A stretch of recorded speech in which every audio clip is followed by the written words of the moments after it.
Hey gardening friends, I just wanted to give another seedling update. At this point, I've planted everything that I'm going to start indoors from seed to date. The last thing that I actually planted were tomatoes, and they've started to germinate. Some have already germinated and they're under the lights. This will be ready to go under the lights probably later today. So the process of starting new seeds indoors is done. I won't be starting any other new seed indoors. I've actually started to harden off many of the plants. And if you watch my other videos, you'll remember that this entire shelf here was filled with plants. So I've transitioned some things to the outdoors. So let's take a look and see what I've moved outdoors and have been hardened off so far. So it's a cold, rainy day today, but so far I've moved some things outdoors. Snapdragons, Lysianthus. There's some more snapdragons. And then all of the Crystal Palace lobelia have all been moved outdoors. And then in these little trays I have mustard greens and I think 3 varieties of collard greens. So that's everything that I've started indoors that I've moved outside and have been hardening off. Now it's going to be, I think, maybe 27 degrees Fahrenheit in the next day or two, so I will move all of these in to the indoors because that's just too cold. That's below freezing. So they'll all come inside overnight. I think it's Tuesday night. I'll bring them inside just to protect them. Okay, so let's take a closer look. I mean, everything is looking really great. The plants are really growing. I'm so excited at how well everything, for the most part, is doing. I've lost a few plants along the way, but that's okay. I mean, I'm going to focus on the positive, and things are really thriving at this point. So let's start here with the geraniums, the Mavic geraniums. These are the salmon Mavic geraniums. And I started these really early because I wanted them to bloom indoors. And they've done just that. So I probably won't plant these out until May. So they have quite some time to go. You see here, this plant has a bunch of buds. And here's another bloom as well. I did have problems with overwatering and losing a few leaves underneath, but that hasn't seemed to affect the plant. It just keeps growing, and now they're producing flowers. So I'm really excited about that.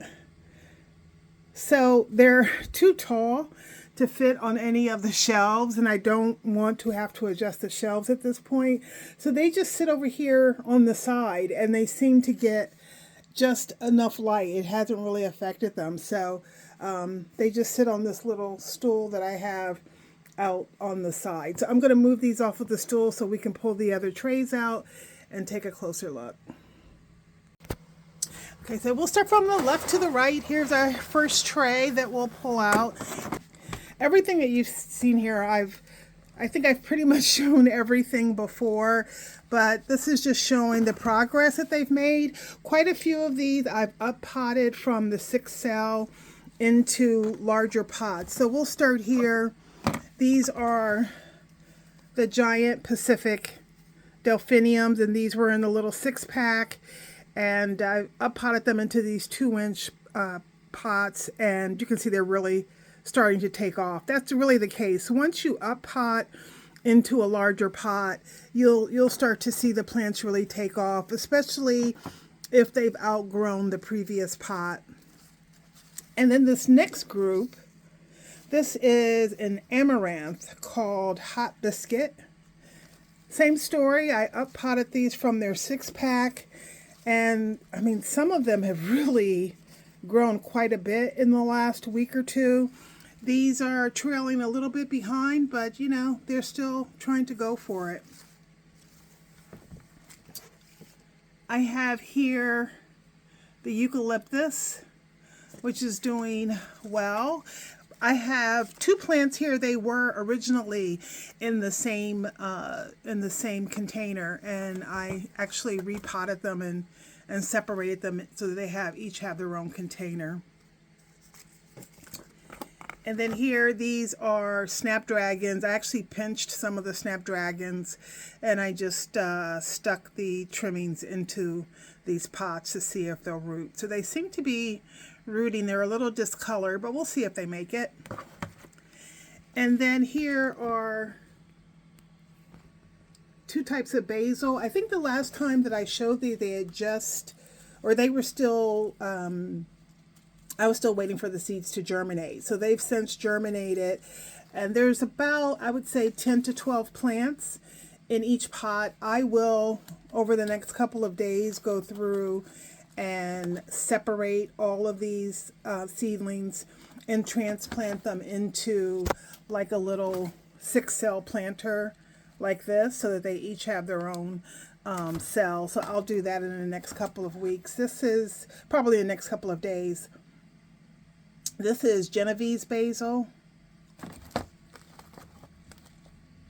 and this is purple opal basil, and I most likely will plant this purple opal basil out into one of my flower beds and use it more as an ornamental foliage plant. And this is some of the magic carpet thyme that I started last summer, last August, and it's not doing too well, but not to worry. I have lots of it growing. I just wanted to see if this would make a comeback, and it really hasn't. All right, so for the next tray, we'll see all of the magic carpet thyme that I have. There it is right there. This is the magic carpet thyme. I really want to get this out. I know this is pretty tough when it comes to the weather, but I haven't taken it out to harden it off yet. It's really overgrowing quite a bit. I mean, the roots look pretty good the last time I checked. Let's see.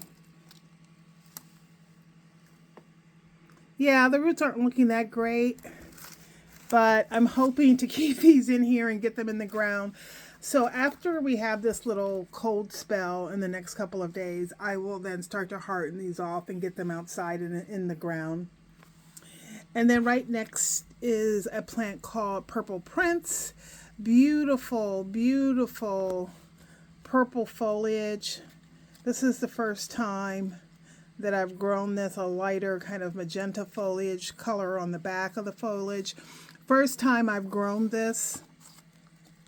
I don't know how to pronounce it, but that's the name of the plant, if you're interested. Didn't have great germination rate, but the plant is really beautiful. So if it continues along this way, this may be a regular annual in my garden. This is a couple of cosmos. I don't remember the variety. I know that it's a white cosmos, and some have made it, and you know, they're thriving. And then there's others that you can see didn't make it. And that's okay, because I will probably direct seed quite a few of these directly into the ground as well. This is another kind of fail, if you will, for the season. The plant is Echinops. I don't know if I'm pronouncing that correctly. I started these in mid-February, and I planted them, and only, I think, 2 germinated. No, actually 1 germinated, and then I reseeded again, and a second one germinated, and you can see that one hasn't made it. So I just have 1 plant, but that's okay. I will usually try a plant 2 or 3 times before I totally give up on it. And then in these little peat pots, is a plant called Daria. I think it's similar to Queen Anne's lace. And the reason that I started these in the peat pot is because they're root sensitive, or their roots are sensitive. So they don't like to be transplanted. So when it comes time for these to go outdoors, I will just plant the entire pot directly into the ground. And here is the jade clipping that I have. It hasn't died yet. I don't know if it's rooted or not, but I'm giving it a try.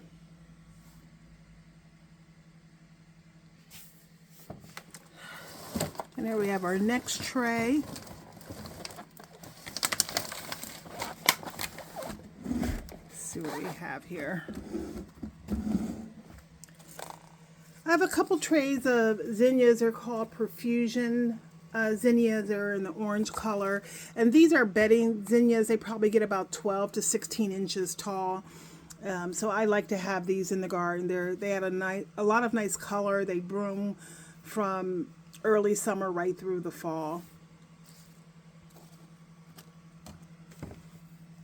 Right here I have a little bit of borage. This is the first time that I've ever grown borage, so I'm excited to see how this works out. This is supposed to be a great companion plant for your garden, so I'm going to probably plant some of these near my vegetables in addition to planting them out into the borders. This is, what is this? Oh, this is broccoli. I actually planted 4 broccoli seedlings, and it looks like I have 2 that emerged. They're growing really slowly. These will be going outside pretty soon. So I've never had good luck with growing broccolis, but I always try every year. I give it a go. These are salvia. One of my favorite. They're called Blue Victory. I thought they would be a little bit larger by now, but they're growing, and once I plant them outside, they'll be fine. And this is an anise hyssop. I actually thought this was agastache, but it's not. It's an anise hyssop, and you can see they're starting to get blooms on them already. These only get about 12 inches tall, so they're not the real tall version. So this would be something you would have at the front of the border. And then here we have something that I'm really excited about. This is Dichondra Silver Falls. It's a great filler for your pots and your window boxes. And if you get this at the nursery, they're pretty expensive. This is my first time growing this, so pretty excited to see how that does. We have Crispedia Yellow Drumstick. I didn't have great germination rate or survival rate after germination, but I have 3 plants, and that's totally fine. This is Coreopsis. I started these actually last August. They're called Double Sunburst. It's a yellow Coreopsis. And I started these last summer thinking that they would germinate and grow, and I would get them into the garden in the fall, and that really didn't happen. So in the late winter, I went and bought the pot inside, and they came out of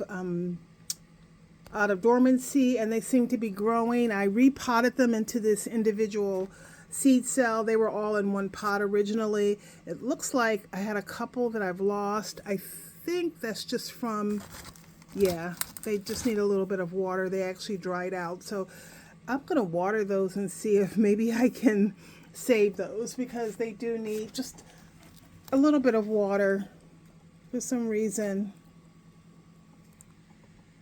they weren't able to absorb water. I usually don't top water, but because they seem to need water right away, I'm just going to give it to them. But that's that tray. Let's move on to the final tray on this shelf. I'm really excited. I think this is their debut, are my peppers. These were, I think, still germinating when we last looked at them. Let me try to take this tray out so we can take a closer look. Yeah, so these are my peppers. These are all sweet peppers. I don't grow hot peppers. I don't like hot peppers. Here I have California Wonder. And this one, these are Purple Beauty bell peppers. And this is Jimmy Nardello. This is my first year growing these, so I'm excited to see how those do. And then this is the Corno de Toro. So I grew these last year, and boy, they were beautiful, beautiful peppers, and they tasted wonderful, very sweet. So they're definitely back for a repeat performance. But the Jimmy Nardellos, this is my first year growing those, so I'm looking forward to that. And this looks a little dry, so I may need to water that as well.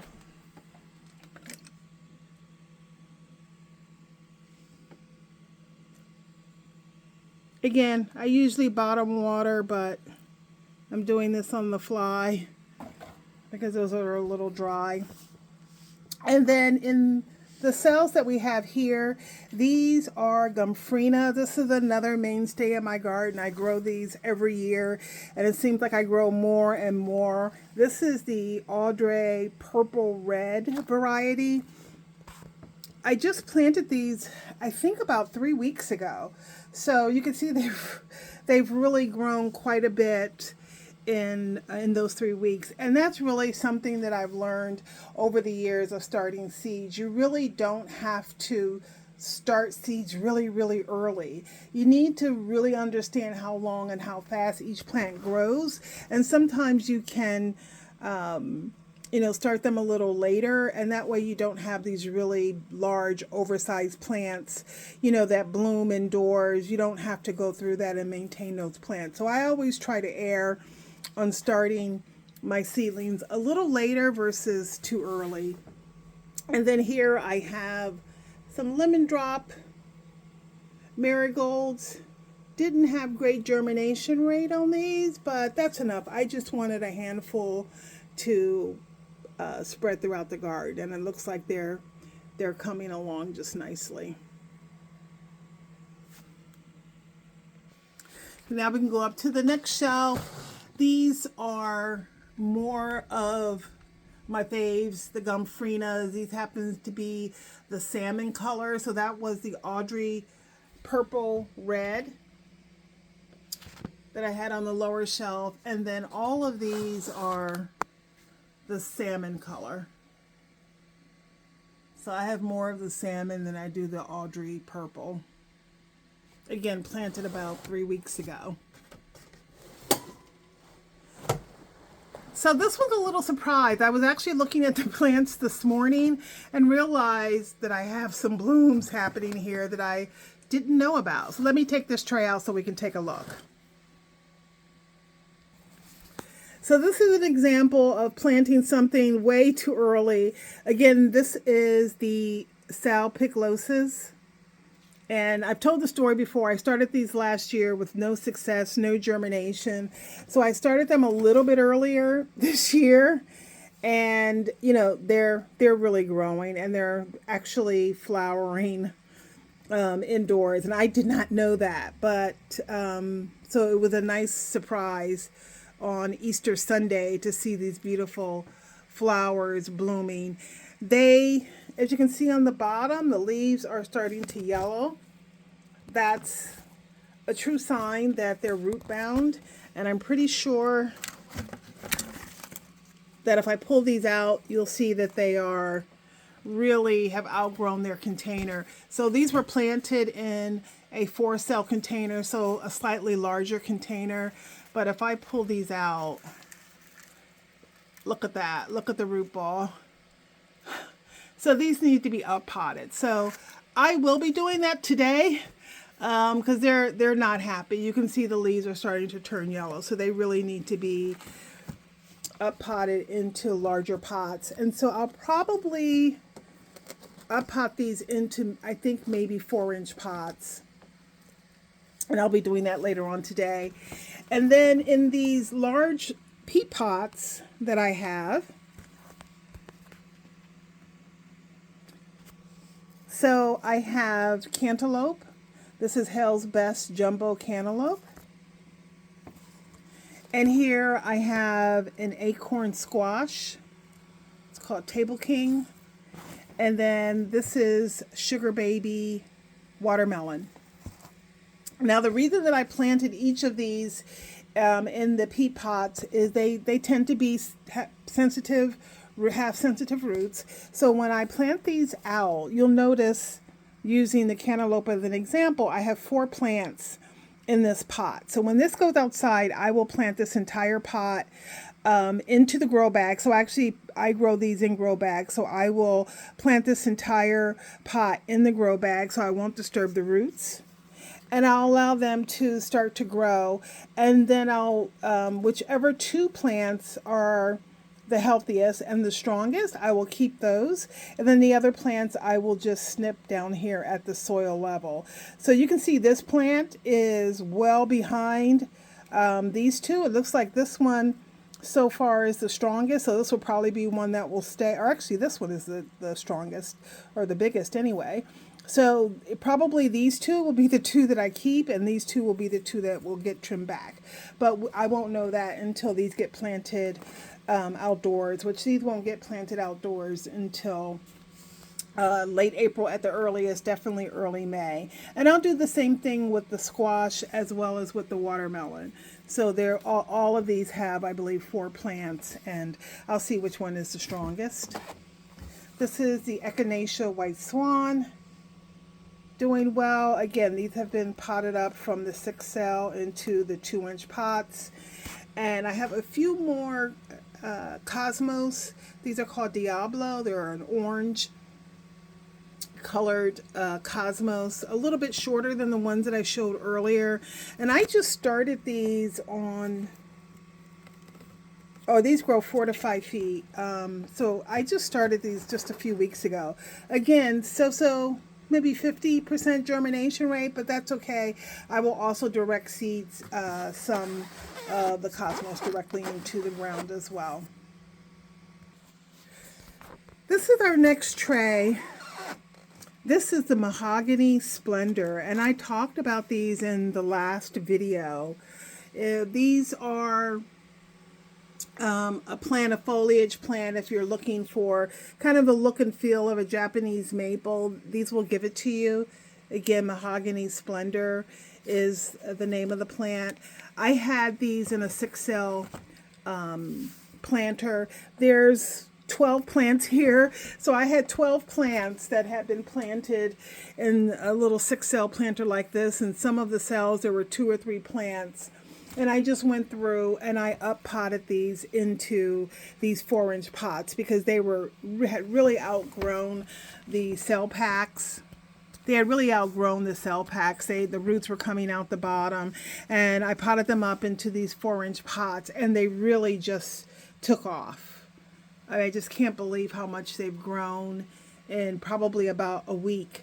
And as they mature, you will start to see the shape of the plants really take effect. So, you know, when the first leaves start to come out, they're a little more rounded.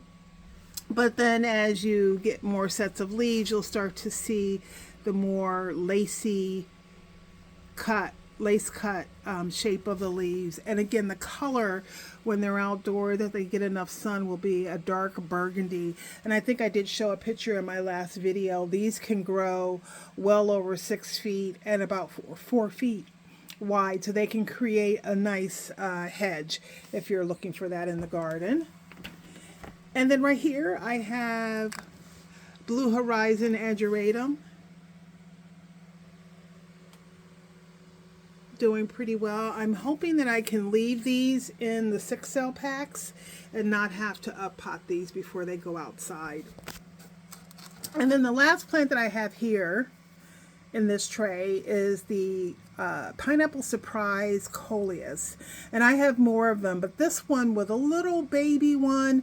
It was really struggling. I don't think it was getting enough light when all of the Coleus were in the 6 cell packs, and once I separated them and it got its own little container, it just has really taken off. It's much smaller than the other ones, but it's doing pretty well, and it doesn't have a lot of the chartreuse coloring yet, so we'll see how that goes.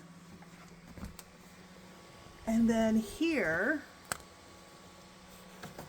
are the mature version of the pineapple coleus.